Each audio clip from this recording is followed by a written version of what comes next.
এবার নিয়ে যাব আপনাদের পার্ক স্ট্রিট উড়ালপুলে।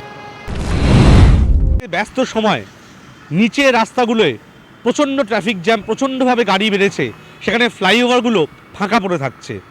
তার মানে কি ফ্লাইওভারগুলো তৈরি করার সময় কোথাও কোনো পরিকল্পনার অভাব রয়ে গেছিল?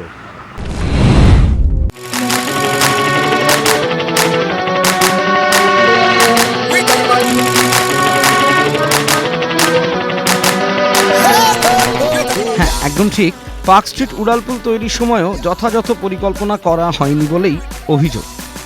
পার্ক স্ট্রিট উড়ালপুল খরচ প্রায় 57 কোটি টাকা, কাজ শেষ 2004, জেবিআইসির প্রকল্প। এর একদিকে রয়েছে লেন্স স্ট্রিট, অপর প্রান্তে বেন্টিং স্ট্রিট।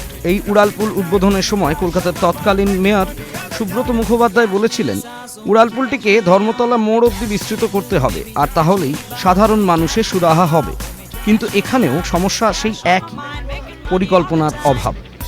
ব্যস্ত সময়গুলিতে সবথেকে বেশি যানজট হয় ধর্মতলা মোড়ে, অথচ ধর্মতলা মোড়েতেই কোনো উড়ালপুল নেই। বিশেষজ্ঞদের মতে পার্ক স্ট্রিট উড়ালপুল ধর্মতলা মোড় অবধি বিস্তৃত করা উচিত ছিল। পাশাপাশি গুরুত্বপূর্ণ মোড়গুলিতেও উড়ালপুল থেকে বাইপাস লেন নামানো উচিত ছিল বলে মত বিশেষজ্ঞদের। ক্যামেরায় ইন্দ্রনীল ও বাপ্পার সঙ্গে সোমনাথ চক্রবর্তী ও সৌভিক গোস্বামীর রিপোর্ট, কলকাতা টিভি।